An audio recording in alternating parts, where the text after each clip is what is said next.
जो महल उनका हक था 550 साल बाद मिल रहा है। शब्दों में कैसे बोलेंगे? अब हमारे रामलला टाट में नहीं रहेंगे, अब हमारे रामलला सचमुच ठाट में रहेंगे, जैसे रहना चाहिए रामलला को। और ये जो तारीख है 22 जनवरी, बस कुछ घंटे बाकी हैं, एक एक पल हम लोग गिन रहे हैं। ये तारीख हमारे कैलेंडर पर अपने आप चल के नहीं आई है, ये तारीख हमने बलिदानों के बल पे कमाई है। आज यहां हमारे कुछ कारसेवक बैठे हुए हैं, इनको देखता हूं तो मुझे याद आता है कि कैसे 1990 में जो नरसंहार किया गया, जो जेनोसाइड किया गया, मां सरजू का पानी रक्त से लाल हो गया था। कितना कठिन रहा होगा सिर्फ 2 साल बाद दोबारा रामशिलाएं लेके, श्री राम का ध्वज लेके, भगवान श्री राम का जयघोष लगाते हुए फिर उसी सरजू तट पे आना और यह संकल्प करना कि मंदिर तो बनाएंगे। आज जब मैं यहां बैठा हूं तो मुझे लगता है कि कुछ लोग जिन्होंने हमारे मन में श्री राम मंदिर बनाने का संकल्प जीवित कर दिया, लेकिन यह शुभ दिन देखने के लिए स्वयं जीवित नहीं रहे, उनको याद किए बिना हम आज के कार्यक्रम की शुरुआत नहीं कर सकते। जी, मैं कुछ नाम लूंगा, आपकी तरफ से कुछ प्रणाम मैं स्वर्ग के पते पे भेजूंगा। एक एक नाम श्री राम मंदिर की आधारशिला में पत्थरों की तरह जड़ा हुआ है। अगर आपको लगे कि अपने इन पितरों के लिए आपके मन में कृतज्ञता की भावना होनी चाहिए, तो एक एक नाम के साथ मैं जय श्री राम का उद्घोष सुनना चाहता हूं। सबसे पहले जो मुझे नाम याद आता है वो है परम श्रद्धेय आदरणीय श्री कल्याण सिंह जी। जय श्री कल्याण सिंह जी जो सत्ता के सिंहासन से उतर गए, लेकिन कारसेवकों को गुंबद पर चढ़ाकर ही माने। मुझे याद आते हैं श्री अशोक सिंघल जी, जिन्होंने सरजू के तट पे खड़े होकर कारसेवकों को ललकार दिया था कि आज भले सरजू का जल तुम्हारे रक्त से लाल हो जाए, लेकिन रामलला को पीठ दिखा के वापस मत लौटना। फिर से आप कहेंगे जय श्री राम। मुझे याद आते हैं मराठा शेर श्री बाला साहेब ठाकरे। ठाकरे साहब से एक टीवी शो में पूछा गया, ठाकरे साहब सुना है ढांचा गिराने में आपका भी हाथ था? शेर दहाड़ के बोला, हाथ नहीं था, मेरा पैर था, मैंने लात मार के गिरा दिया बाबर का घमंड। हमें याद आते हैं हमारे कवि कुल के पितामह भारत रत्न श्री अटल बिहारी वाजपेयी। जीवन भर मान जी, जीवन भर गाते रहे अटल जी, रामलला हम आएंगे, मंदिर वहीं बनाएंगे। और लोग ये बाएं हाथ से जो इतिहास लिखते हैं, ये उनका मजाक उड़ाते रहे, अटल जी मंदिर वहीं बनाएंगे पर डेट नहीं बताएंगे। अच्छा, मैंने सुना है कि निमंत्रण पत्र उनके घर भी भेज दिया गया है जो कुर्ते के ऊपर जनेऊ पहनते हैं, और लिफाफे पे भगवा स्याही से लिख दिया गया है 22 जनवरी 2024। लो बेटा बता दी डेट, पर आ नहीं रहा कोई। और देखिए श्री राम की लीला देखिए, संतों का आशीर्वाद देखिए कि राम मंदिर की डेट पूछने वाले आज आउटडेटेड होकर धूल फांक रहे हैं। और मैं अभी अयोध्या से आया हूं, वहां लाखों श्रद्धालुओं की पगधूलि से आकाश का रंग भगवा हो चुका है। तो सोता हुआ आकाश का रंग भगवा हो चुका है जैसे आपने बोला, तो क्या आपको लगता है, जैसा आप कहते हैं आपके शब्दों में, सोता हुआ सनातन जाग रहा है?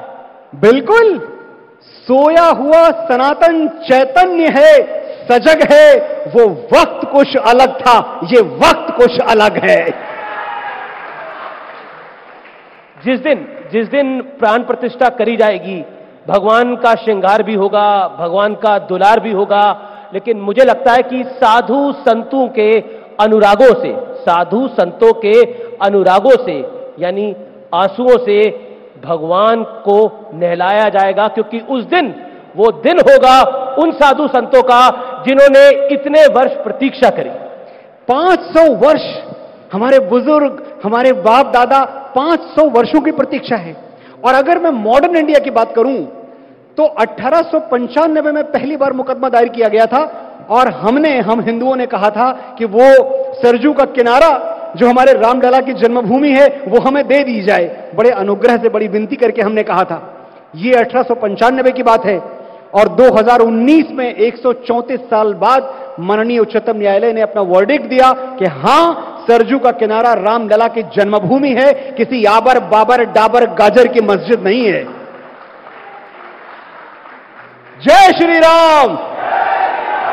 तो 134 साल हम इस देश में, अपने देश में, हिंदू राष्ट्र में, सुधांशु जी 134 साल हम ये सिद्ध करते रहे कि पहले बाबर आए थे कि पहले राम आए थे। 134 साल हम ये सिद्ध करते रहे कि पहले त्रेता आया था कि पहले कलयुग आया था। 134 साल हम ये सिद्ध करते रहे कि पहले अयोध्या पूरी बसी थी कि पहले उस समरकंद बसा था। 134 साल हम ये सिद्ध करते रहे कि पहले वाल्मीकि रामायण लिखी गई थी कि पहले बाबर नामा लिखा गया था। क्या विडंबना है। लेकिन विडंबना तो ये भी है, विडंबना तो ये भी है कि जिनको न्योता मिला वो जाने को तैयार नहीं है, और हिंदुस्तान का बच्चा बच्चा जो कि पहुंचना चाहता है राम मंदिर के उस प्राण प्रतिष्ठा के कार्यक्रम में, क्या आपको लगता है ये दुर्भाग्य है उनका? देखिए, जो जाने को तैयार नहीं है, या राम वो जाने को तैयार नहीं है या राम बुलाने को तैयार नहीं है?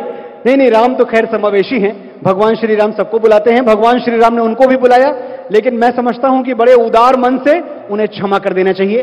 और इसलिए क्षमा कर देना चाहिए क्योंकि ये राम के हाथ से छूटे हुए डूबे हुए लोग हैं। एक प्रसंग आपको बताता हूं। जी। जब 7,500 वर्ष पहले समुद्र पे सेतु बन रहा था, तो भगवान श्री राम एक शिला पर बैठे हुए देख रहे थे कि नल नील पानी में पत्थर फेंकते हैं और पत्थर तैर जाते हैं। प्रभु रोमांचित हुए। प्रभु ने कहा, एक दो पत्थर मैं भी तैरा के देखता हूं। उन्होंने एक शिला उठाई, वो पानी के पास गए, पानी में डाला और शिला डूब गई। शिला डूब गई। हमारे प्रभु उदास हो गए। बजरंगबली बगल में खड़े हुए थे, प्रभु को उदास देखा तो उनके पास आए और बोले, प्रभु उदास ना हो, जो आपके हाथ से छूटेगा वो तो डूब ही जाएगा। तो ये जिनकी बात आप कर रहे हैं, ये श्री राम के हाथ से छूटे हुए डूबे हुए लोग हैं। क्या बताएं हम इनके बारे में। लेकिन एक चीज है, लेकिन उनका एक तर्क होता है कि भारत सेकुलर देश है, सेकुलर देश के अंदर इस तरह का कार्यक्रम जिसमें देश का प्रधानमंत्री जाएगा, और ऐसा लग रहा है कि भगवाकरण हो रहा है, पूरे सिस्टम का भगवाकरण हो गया है, उत्तर प्रदेश से लेके देश का भगवाकरण हो गया है। कोई सरकार भगवाकरण नहीं कर सकती, सिर्फ भारत देश के लोग कर सकते हैं। अगर ये देश भगवा रंग में रंग गया है तो हम क्या करें इसका? हम क्या करें जब हम राममय हो चुके हैं? हम क्या करें जब हमारी सोई हुई सनातन संस्कृति जाग उठी है, हमारा शौर्य जाग उठा है, हमारा पराक्रम जाग उठा है? हमें तो भुला दिया गया था ना कि हम कौन लोग हैं। हमें तो बता दिया गया था कि हम पददलित हैं, हम गुलाम रहे हैं पूरे जीवन। अचानक ये जो तारीख है, जिस तारीख को मैं समझता हूं हमें सेलिब्रेट करना चाहिए हर साल, 6 दिसंबर 92 ने हमारे साथ वही किया, हम हिंदुओं के साथ, जो जामवंत ने बजरंगबली के साथ किया था। हमें हमारा पौरुष याद दिला दिया, हमारा पराक्रम याद दिला दिया, और हमें याद आ गया कि हम किसके वंशज हैं। हम बप्पा रावल के वंशज, हम महाराणा प्रताप के वंशज, हम राजा भरत की संतानें। पराक्रम हमारा है इतना यशस्वी, कथाएं चौहान की संतानें। मैं एक बार ये बात पूरी कर दूं अमित जी कि पराक्रम हमारा है इतना यशस्वी, कथाएं हमारी सनातन हुई हैं, वो तलवारें रण में जो बिजली सी चमके हमारे लहू से सुहागन हुई हैं। बहुत शानदार। कहां तक कोई शब्द माला पिरोए, कहां तक करे कोई वर्णन हमारा, कि शेरों के जबड़े में दे के हथेली गणित सीख लेता है बचपन हमारा। बहुत शानदार, बहुत शानदार। कन्हैया मित्तल भी है मेरे साथ। मेरे भाई कन्हैया आओ यार, जरा आइए। और एक कन्हैया जी जरा आइए मंच पे। मैं एक बात बताना चाहता हूं, कन्हैया जी ने जूते नहीं डाले हुए। आप सोचेंगे कि इन्होंने जूते क्यों नहीं डाले हुए। भाई बहुत अच्छा गाते हैं, बहुत बड़े गायक हैं, इतने भजन इन्होंने गाए हैं, इन्होंने जूते क्यों नहीं डाले। इन्होंने सौगंध खाई है कि 22 जनवरी के बाद जूते डालेंगे। 22 जनवरी जिस दिन राम मंदिर की प्राण प्रतिष्ठा हो जाएगी, उसके बाद जूते डालेंगे। कन्हैया भाई, आपके दिल में क्या समाया जो सर्दियों के दिनों में ऐसा प्रण ले लिया आपने? पूरे चंडीगढ़ में सबसे पहला न्योता राम मंदिर के लिए मुझे आया, तो मुझे लगा कि मेरे शहर को मैं कैसे जोड़ूं। तो मैंने राजा राम के साथ भरत जी को याद किया, जिन्होंने 14 साल सिंहासन पर खड़ाऊ रखकर सिंहासन चलाया, राज्य चलाया। तो चांदी की खड़ाऊ मैंने ली और मेरे पूरे चंडीगढ़ शहर को उससे स्पर्श कराया। सबका स्पर्श और प्रेम कल मैं अयोध्या जी देकर आया हूं माननीय चंपत राय जी को। मैंने मेरे इनविटेशन के साथ अपने पूरे शहर को जोड़ा और जिस दिन 14 तारीख को मैंने वो खड़ाऊ ली, उस दिन मुझे ऐसा लगा कि राम जी की खड़ाऊ तो मेरे पास है, तो फिर मैं मेरी खड़ाऊ क्यों पहन के घूम रहा हूं। इसलिए मैंने उस दिन से छोड़ दी और 22 तारीख के बाद जब राजा राम की प्राण प्रतिष्ठा हो जाएगी उसके बाद इसको ग्रहण करेंगे। आपने तो कई गाने भी बनाए, तो एक हो जाए। तो सबसे बड़ा गाना चाहिए, ये जो भारत के विरोधी राजनीतिक दल हैं वो इस्लाम को मुल्ला का इस्लाम पढ़ा रहे हैं।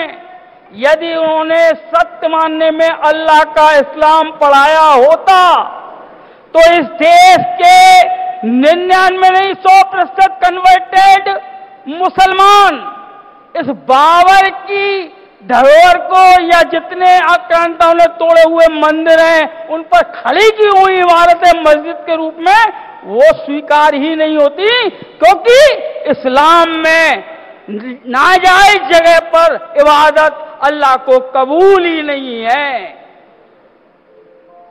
यह आपका अनुभव था। आप पूनम जी कुछ कहना चाहेंगी? हालांकि मैं जानता हूं बहुत बड़ा भावुक पल है आपके लिए, लेकिन एक लाइन अगर आप कुछ बोलना चाहें, अगर आपका मन हो तो। मनोज जी से यही कहना चाहूंगी कि दुख में मैंने बहुत 33 साल बिताए हैं, पर आज ये जो सुख की सबसे बड़ी घड़ी आई है, 33 वर्ष इंतजार के, किंतु आज ये जो घड़ी आई है, मैं अपने प्रभु को बहुत बहुत धन्यवाद कर रही हूँ कि उन्होंने हमें ये सौभाग्य दिया।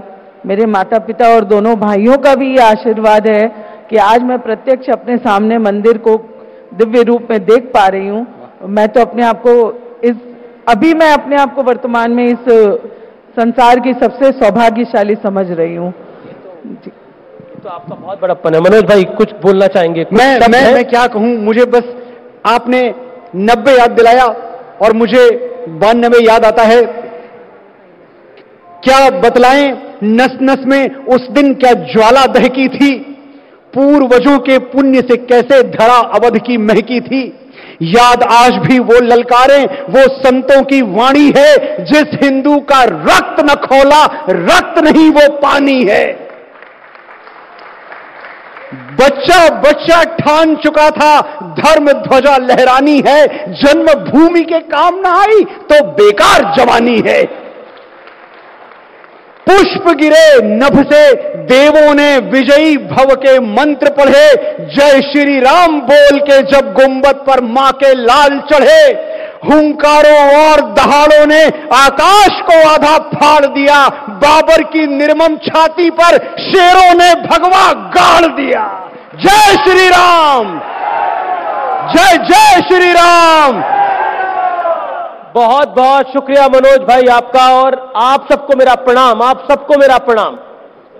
जी आप कुछ कहना चाहते हैं? कुछ कहना चाहते हैं? बीत गई सो बीत गई, बीत गई सो बीत गई, अब आगे की सुध ले हो, सच्चे मन से सभी जन श्री राम का नाम ले हो। बहुत शांति। एक जय बजरंगी, जय हनुमान, वंदे मातरम, जय श्री राम, इसका उद्घोष करेंगे। जय बजरंगी, जय हनुमान, वंदे मातरम, जय श्री राम। राष्ट्रीयता से जोड़ता है जनाब। जी बहुत बहुत धन्यवाद, बहुत बहुत धन्यवाद। मनोज जी आपसे रिक्वेस्ट करेंगे कि आप प्लीज 1 मिनट और स्टेज पे दे दीजिए। अमीश जी आपको आभार व्यक्त करेंगे, आपने अपना कीमती समय निकाला और हमने सबसे बड़े संवाद में बात राम की प्रभु राम की, अयोध्या की।